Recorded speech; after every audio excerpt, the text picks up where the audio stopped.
बिस्मिल्लाहिर्रहमानिर्रहीम अस्सलामुअलैकुम वरहमतुल्लाहि वबरकातुहू। जमात हफ्तों की तालिबात, उम्मीद है आप सब खैरियत से होंगी। तालिबात, आज के लेसन में, आज इस्लामियात की क्लास में जो हमारा सबक है वो है अदा और क़ज़ा। तालिबात, ये सबक हमारा फ़िक़्ह के बाब से जो है वो मुताल्लिक़ है और इसमें जो है वो हम नमाज़ों की अदा और क़ज़ा के बारे में पढ़ेंगे। ठीक है, तो सबसे पहले हम ये देख लेते हैं कि अदा क्या है। देखिए तालिबात, कि अदा का मतलब होता है कि इबादत का जो वक्त मुकर्रर है, इबादत का जो वक्त मुकर्रर है उसको उसी में अंजाम देना क्या कहलाता है? अदा कहलाता है। ठीक है, क़ज़ा क्या है? क़ज़ा ये है कि इबादत का जो वक्त मुकर्रर है उसके गुज़र जाने के बाद उस इबादत को अंजाम देना, ये क्या है? क़ज़ा है। बात समझ आ रही है? अदा का क्या है कि इबादत का जो वक्त मुकर्रर है उसी वक्त में वो इबादत अंजाम देना क्या है? अदा है। और क़ज़ा, इबादत का जो वक्त मुकर्रर है उस वक्त के गुज़र जाने के बाद उस इबादत को अंजाम देना, ये क्या है? क़ज़ा है। ठीक है तालिबात, अब सबसे पहले जो है वो हम ये पढ़ लेते हैं। देखें, इसके मिसाल ये भी देख लेते हैं कि जैसे ज़ोहर का एक वक्त मुकर्रर है। ज़ोहर का वक्त जो है वो क्या है कि ज़वाल आफ्ताब के बाद से लेकर कब तक है? असर का वक्त शुरू होने से पहले पहले तक। ठीक है, बस अगर नमाज ज़ोहर उसी वक्त में पढ़ ली, ठीक है, यानी ज़वाल आफ्ताब के बाद से लेकर असर से पहले पहले ज़ोहर की नमाज़ पढ़ ली तो ये नमाज क्या कहलाएगी? अदा नमाज। ठीक है, और अगर ये वक्त निकल जाए और उसके बाद पढ़े, यानी असर के साथ पढ़े या मगरिब के साथ पढ़े या अगले दिन जो है वो ज़ोहर में पढ़े, तो फिर ये नमाज क्या कहलाएगी? क़ज़ा कहलाएगी। बात समझ आ रही है? अब ये देख लेते हैं कि क़ज़ा जो है वो कौन कौन सी नमाज़ों की पढ़ी जाती है। क़ज़ा जो है वो सिर्फ़ और सिर्फ फ़र्ज़ नमाज़ों की और वितर की पढ़ी जाती है। किसकी? जैसे मिसाल के तौर पर अगर किसी शख्स की जो है वो ज़ोहर की नमाज़ क़ज़ा हो गई थी, ठीक है, अब वो उसकी क़ज़ा करना चाहता है अगले दिन या असर में या मगरिब में उसकी क़ज़ा पढ़ना चाहता है, तो अब उस पर लाजिम है कि वो सिर्फ़ और सिर्फ जो उसके फ़र्ज़ रकाते हैं, यानी 4 जो फ़र्ज़ रकाते हैं ज़ोहर की नमाज़ में, सिर्फ उसी की क्या करेगा? क़ज़ा करेगा। यानी जो उसमें सुन्नतें हैं वो उसकी क़ज़ा नहीं करेगा। तो क़ज़ा किन नमाज़ों की होती हैं? फ़र्ज़ नमाज़ों की होती है, यानी हर नमाज में जो फ़र्ज़ रकाते हैं उसकी क़ज़ा पढ़ी जाती है। और इशा में फ़र्ज़ के साथ साथ किसकी भी क़ज़ा पढ़ी जाती है? वितर की भी क़ज़ा पढ़ी जाती है। बात समझ आ रही है? अब ये देखिए कि जब तक कोई शरई मजबूरी ना हो, यानी वो मजबूरी जिसको शरीयत भी मानती है कि हाँ ये मजबूरी है, तो किसी भी फ़र्ज़ या वाजिब को अपने वक्त पर अदा ना करना क्या है? सख्त गुनाह है। ठीक है, और इसी तरह जो है वो बिला उज़र, यानी कोई भी उज़र नहीं है। और सुन्नत मुअक्किदा जो नमाज़ों में पढ़ना ज़रूरी है, जैसे ज़ोहर फ़जर की नमाज़ में 2 रकात सुन्नत क्या है? सुन्नत मुअक्किदा। इसी तरह ज़ोहर में जो है वो 4 रकात सुन्नतें जो शुरू में पढ़ी जाती हैं वो क्या है? सुन्नत मुअक्किदा। और इसी तरह उसके आखिर में 2 रकात सुन्नत पढ़ना क्या है? सुन्नत मुअक्किदा।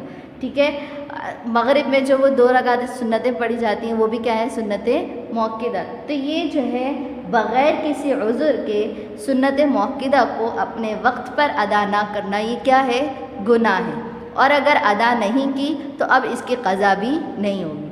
हाँ, अगर बग़ैर उज़्र के सुन्नत मुअक्किदा छोड़ दिए, गुनाह तो होगा लेकिन इसकी क़ज़ा नहीं पढ़ी जाएगी।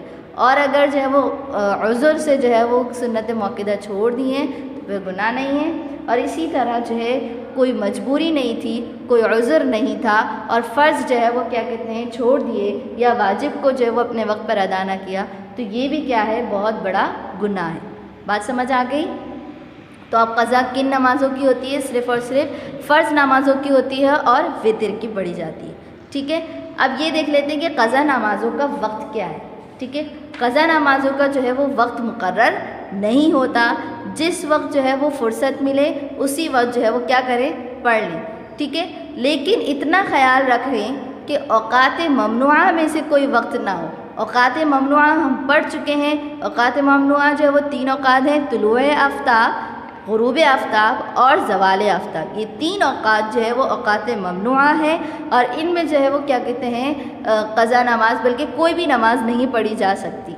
ठीक है, और इसके अलावा जो है ये हम पढ़ चुके हैं कि क़ज़ा नमाज़ों का कोई वक्त मुकर्रर नहीं है, ठीक है। जैसे अगर किसी शख्स की जो है वो फ़जर की नमाज़ क़ज़ा हो गई थी, अब उसको जो है वो ज़वाल आफ्ताब से पहले या ज़वाल आफ्ताब के बाद याद आता है, ठीक है, तो वो उसी वक्त क्या करे, वज़ू कर ले और नमाज़ पढ़ ले क़ज़ा, ठीक है। लेकिन इसका वक्त मुकर्रर नहीं। ज़ोहर में भी जो है वो फ़जर की क़ज़ा पढ़ सकता है, असर में भी पढ़ सकता है, अगले दिन भी वो उसकी क़ज़ा कर सकता है, कोई वक्त मुकर्रर नहीं। हाँ, इतना ख़याल रखना ज़रूरी है कि जब वो क़ज़ा नमाज पढ़ रहा हो तो उस वक्त इस बात का ख़याल रखे कि वो औक़ात ममनुआ में से कोई वक्त ना हो। और औक़ात ममनुआ क्या हैं?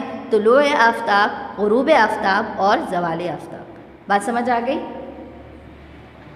इसी तरह जो है वो ये भी देख लें कि सुबह सादिक़ यानी जिस वक्त सहरी ख़त्म की जाती है उस वक्त से लेकर तुलूए आफ्ताब से पहले पहले तक, ठीक है, ये वाला टाइम यानी सुबह सादिक़ से लेके जब क्या है फ़जर का वक्त शुरू होता है, ठीक है, उस वक्त से लेके तुलूए आफ्ताब यानी आफ्ताब सूरज निकलने से पहले पहले तक, ठीक है। और इसी तरह असर के बाद से ग़ुरूब आफ्ताब यानी सूरज ग़ुरूब होने से पहले पहले तक नफिल नमाज पढ़ना दुरुस्त नहीं है। यानी इन दो औक़ात में यानी औक़ात ममनुआ में तो कोई भी नमाज़ नहीं पढ़ी जा सकती, चाहे वो फ़र्ज़ हो, क़ज़ा हो, अदा हो, नफिल हो, नमाज जनाजा हो, कोई सी भी नमाज हो, औक़ात ममनुआ में वो नमाज नहीं पढ़ी जा सकती, ठीक है।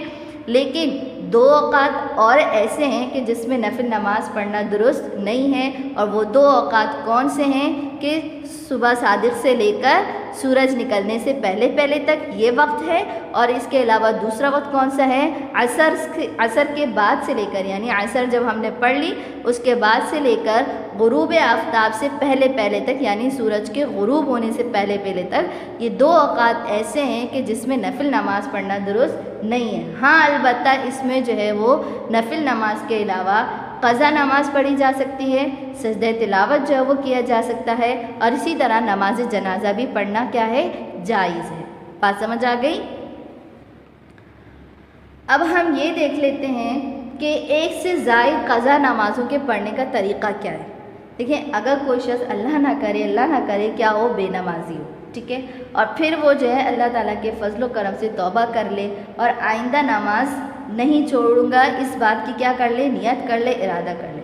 अब जो उसकी बहुत सारी नमाज़ें क़ज़ा हो गई हैं, मसलन महीनों की या बरसों की जो नमाज़ें बाकी हों, तो अब उस पर क्या है कि वो जहाँ तक हो सके जल्द से जल्द क्या कर ले, सबकी क़ज़ा कर ले, ठीक है। अब ये ज़रूरी नहीं है कि ज़ोहर की क़ज़ा ज़ोहर के वक्त में ही हो, असर की क़ज़ा असर के वक्त में ही हो, तो या एक ही वक्त में कई जो है वो वक्त की क़ज़ा नमाज़ें पढ़ लें, ठीक है, ये इस तरह से नहीं होगा, ठीक है। मसलन बात ये है कि अगर ज़ोहर की क़ज़ा उसे पढ़नी है, ठीक है, तो ज़ोहर की क़ज़ा वो असर में भी पढ़ सकता है, मग़रिब में भी पढ़ सकता है, या जो है वो इशा में भी पढ़ सकता है, ठीक है, तो वो कभी भी पढ़ सकता है, ज़वाल आफ्ताब के बाद भी पढ़ सकता है, तो ज़ोहर की क़ज़ा वो कभी पढ़ सकता है। फिर इसी तरह असर की क़ज़ा है तो वो किसी भी वक्त जो है वो पढ़ सकता है। एक ही वक्त में वो कई वक्त की नमाज़ें भी जो है वो क़ज़ा पढ़ सकता है। यानी जैसे मिसाल के तौर पर ज़ोहर के वक्त उसको वक्त टाइम मिला कि वो क्या करे, क़ज़ा नमाज़ें पढ़े, तो अब इस ज़ोहर के वक्त में वो फ़जर, ज़ोहर, असर, मग़रिब, इशा तमाम औक़ात की जो है वो कई औक़ात की नमाज़ें एक साथ पढ़ सकता है। क़ज़ा नमाज की बात हो रही है, ठीक है। अब कम से कम दर्जा ये कि हर वक्त में अदा के साथ जो है वो क्या करे, एक क़ज़ा नमाज पढ़ता रहे, ठीक है। अब बात यह है कि तौबा करने से नमाज़ें तो माफ़ नहीं होती, अलबत्ता ना पढ़ने से जो गुनाह होना था वो तौबा से क्या हो जाता है, माफ़ हो जाता है। अब अगर उसकी क़ज़ा नहीं पड़ेगा तो फिर से क्या होगा, गुनहगार होगा। नमाज नहीं पढ़ी थी तो इसका क्या है, गुनाह भी हुआ और क़ज़ा भी लाजिम आई। अब उस शख्स ने तौबा कर ली तो तौबा से जो है वो गुनाह तो माफ़ हो गया, नमाज माफ़ नहीं हुई, यानी नमाज की अब क़ज़ा करनी है, तो अब उस पर नमाज की जो है वो क़ज़ा लाजिम है। अब अगर उसने क़ज़ा नहीं पढ़ी तो फिर से क्या होगा, गुनहगार होगा। बात समझ आ गई? तो अगर किसी शख्स पर जो है वो बहुत सारी नमाज़ें क़ज़ा बाकी हैं, महीनों की हो, बरसों की हो, ठीक है, तो उसके लिए ज़रूरी है कि जल्द से जल्द जो है वो क्या करें, जितना हो सके जल्दी तमाम नमाज़ों की क्या कर ले, क़ज़ा पढ़ ले। क्लियर? अब ये देखें कि क़ज़ा नमाज़ों की नियत जो है वो किस तरह से की जाती है। ठीक है। क़ज़ा नमाज़ों की नियत किस तरह से की जाती है? क़ज़ा नमाज़ों की नियत जो है वो इस तरह से करनी चाहिए कि मैं फ़लाँ दिन की फ़जर या ज़ोहर की क़ज़ा नमाज़ पढ़ता हूँ, ठीक है। या सिर्फ़ ये नियत कर लेना कि फ़जर या ज़ोहर की क़ज़ा पढ़ता हूँ, ये काफ़ी नहीं है। यानी हमें दिन भी मुतय्यन करना है कि हमें इस दिन की कौन सी नमाज़ पढ़ता हूँ, फ़जर। अगर ज़ोहर की है तो इस दिन की ज़ोहर की नमाज़ पढ़ता हूँ, या अगर जो है वो असर की है तो इस दिन की। मिसाल के तौर पर जैसे पीर के दिन जो है वो ज़ोहर की नमाज़ क़ज़ा हो गई थी, अब मैं क्या नियत करूँगी कि मैं जो है वो पीर के दिन की ज़ोहर की क़ज़ा नमाज़ पढ़ती हूँ, ये नियत करेंगे, ठीक है। इसी तरह अगर क़ज़ा नमाज़ें जो हैं वो बहुत सारी हों और इसके साथ जो है वो दिन भी याद ना हो, तो फिर किस तरह से जो है वो क्या करेंगे नियत। देखें, मसलन 2-3 हफ़्ते की नमाज़ें जो है वो बिल्कुल भी नहीं पढ़ी थी, या कुछ पढ़ी थी कुछ नहीं पढ़ी थी, तो अब वो जिस वक्त पढ़ेगा नमाज तो क्या नियत करे कि मेरे ज़िम्मे जितनी भी फ़जर की नमाज़ें बाकी हैं उनमें से पहली फ़जर की नमाज़ पढ़ता हूँ, ठीक है। क्या नियत करेंगे, यानी ये उस वक्त की बात है कि जब क्या हो, दिन याद ना हो कि किस दिन मेरी नमाज़ क़ज़ा हुई थी। तो अब क्या होगा कि मेरे ज़िम्मे नियत किस तरह से करेंगे कि मेरे ज़िम्मे जितनी नमाज़ें क़ज़ा हैं उनमें से मैं पहली फ़जर की नमाज़ क़ज़ा पढ़ता हूँ, ठीक है। तो ये नियत कर ले, या फिर जो है वो ये नियत कर ले कि मेरे ज़िम्मे जितनी नमाज़ें फ़जर की बाकी हैं उनमें से आखिरी फ़जर की नमाज़ पढ़ता हूँ, ठीक है। अच्छा तालिबात, ये बात तो समझ आ गई कि क़ज़ा नमाज़ों की नियत किस तरह से करनी है। अब ये देख लेते हैं कि क़ज़ा नमाज़ों की तादाद अगर सही तरीके से नहीं याद तो फिर क्या करना चाहिए। देखें, मसलन ये याद नहीं है कि ज़ोहर की नमाज़ें जो है वो कितनी क़ज़ा हुई थी, 5 क़ज़ा हुई थी, 6 क़ज़ा हुई थी। तो अब इसमें जो गालिब तादाद आपको याद है, मिसाल के तौर पर अगर 5 आपको लगता है कि मेरी 5 क़ज़ा हुई थी, तो उतनी ही क्या कर लें, क़ज़ा नमाज़ें पढ़ लें। अगर आपको ये गालिब गुमान है कि आपकी 6 क़ज़ा हुई थी, तो कितनी क़ज़ा करनी है, 6 क़ज़ा करनी, ठीक है। अब हम ये देख लेते हैं कि साहिब तरतीब कौन है। देखें, अगर किसी की 1, 2, 3, 4 या 5 फ़र्ज़ नमाज़ें क़ज़ा हो गई और उनके अलावा कोई और नमाज क़ज़ा नहीं हुई थी, या हुई थी लेकिन उनकी क़ज़ा पड़ चुका है, तो ऐसे शख्स को क्या कहा जाता है, साहिब तरतीब कहा जाता है, ठीक है। यानी किसी की अगर 1, 2, 3, 4 या 5 फ़र्ज़ नमाज़ें क़ज़ा हो गई थी और उनके अलावा कोई और नमाज क़ज़ा नहीं थी, या हुई थी लेकिन उनकी क़ज़ा पड़ चुका है, तो ऐसे शख्स को क्या कहा जाता है, साहिब तरतीब कहा जाता है। और साहिब तरतीब के लिए क़ज़ा नमाज़ों के पढ़े बग़ैर अदा नमाज पढ़ना दुरुस्त नहीं है। और इन क़ज़ा नमाज़ों में क्या ज़रूरी है, तरतीब लाजिम है। मिसाल के तौर पर अगर 4 नमाज़ें क़ज़ा हुई थी साहिब तरतीब की, तो जब तक वो इन 4 नमाज़ों की क़ज़ा नहीं पढ़ेगा उस वक्त तक उसकी अदा नमाज जो है वो नहीं होगी। और जब वो 4 नमाज़ों की क़ज़ा करेगा तो उन 4 नमाज़ों में उसको तरतीब जो है वो तरतीब का लिहाज रखना है, यानी पहले ज़ोहर की, फिर असर की, फिर मगरिब की, ठीक है। इस तरह से जो है वो तरतीब का लिहाज रखेगा, ठीक है। तालिबात, अब हम जो पढ़ रहे हैं वो है बाजमात क़ज़ा नमाज पढ़ना। इससे पहले हम पढ़ चुके हैं साहिब तरतीब, क़ज़ा नमाज़ों का बाद किन नमाज़ों की क़ज़ा पढ़ी जाती है, ये सब हम पढ़ चुके। अब हम जो पढ़ रहे हैं वो ये है कि बाजमात क़ज़ा नमाज पढ़ना, यानी कि चंद लोगों की नमाज जो है वो किसी वक्त क़ज़ा हो गई हो, तो अब उन लोगों को चाहिए कि वो किस तरह से जो है वो उसकी क़ज़ा करें, जमात के साथ जो है वो उस नमाज को क्या करें, उसकी क़ज़ा जो है वो करें, ठीक है। क्यों क़ज़ा करें, क्योंकि जमात के साथ जब क़ज़ा हो जाती है तो फिर जमात के साथ ही उसकी क्या करनी है, क़ज़ा करनी है। अब इसमें जो है वो 2 बातों का ख्याल करना है कि अच्छा, जमात की नमाज जो है वो मर्दों की होती है, लिहाजा ये मसला भी किसके लिए, मर्दों के लिए, ठीक है। तो अगर जमात की जो नमाज है वो जहरी थी, यानी उसमें जो है वो क़िराअत जो है वो बुलंद आवाज़ से की गई थी, तो अब जब इस नमाज की जो है वो क़ज़ा पढ़ी जाएगी तो किस तरह से पढ़ी जाएगी, बुलंद आवाज़ से जो है उसमें क़िराअत की जाएगी, यानी जहरी नमाज जो है वो पढ़ी जाएगी। और अगर जो है वो नमाज जो है वो सिर्री थी, यानी उसमें आहिस्ता आवाज़ में जो है वो क़िराअत की गई थी, तो अब जब उस नमाज की क़ज़ा की जाएगी तो किस तरह से की जाएगी, सिर्री नमाज की तरह, यानी उसमें जो है वो क़िराअत किस तरह से की जाएगी, आहिस्ता आवाज़। क्लियर। अब जो नई चीज़ है वो है नमाज का फ़िदिया। फ़िदिया क्या है, यानी अगर नमाज़ें जो है वो क़ज़ा हो गई हैं और पढ़ने की जो है वो ताकत नहीं है, तो उसके बदले जो है वो क्या दिया जाता है, पैसे दिए जाते हैं या जो है वो गंदुम दी जाती है, यानी वो उस नमाज का क्या कहलाता है, फ़िदिया कहलाता है। तो देखिए कि अगर किसी के ज़िम्मे जो है वो नमाज़ें बाकी हों और उसी हालत में जो है वो क्या आ जाए, मौत आ जाए, तो मरते वक्त जो है वो नमाज़ों का फ़िदिया देने की वसीयत करना क्या है, वाजिब है। यानी कि अगर कोई शख्स बीमार था और जो है उसकी नमाज़ें छूट गई हैं और अब उसी हालत में उसको मौत आ गई है, तो उसके ऊपर वाजिब है कि मरते वक्त जो है वो क्या करे, नमाज़ों का फ़िदिया देने की क्या कर ले, वसीयत कर ले कि मेरी इतनी नमाज़ें छूट गई थी, लिहाजा मेरी नमाज़ों का क्या दे दो, फ़िदिया दे दो। ये वसीयत करना उस मरीज़ पर या उस शख्स पर क्या है, वाजिब है जिसकी नमाज़ें छूट गई हैं। ठीक है। और फ़िदिया क्या है कि एक नमाज का जो फ़िदिया है वो 1 किलो 662 ग्राम गेहूँ या उसकी कीमत है। बात समझ आ रही है? तो या तो 1 किलो 662 ग्राम गेहूँ दे दिया जाए एक नमाज के फ़िदिये में, या जो है उसके बराबर जो है वो क्या दे दी जाए, कीमत दे दी जाए। ठीक है। तो जो शख्स जो है वो जिसकी नमाज़ें रह गई हैं उस पर जो है वो लाजिम है, वाजिब है कि वो नमाज़ों का फ़िदिया देने की क्या करे, वसीयत करे। अब इसमें एक नई चीज़ है, सुन्नतों की क़ज़ा। ठीक है।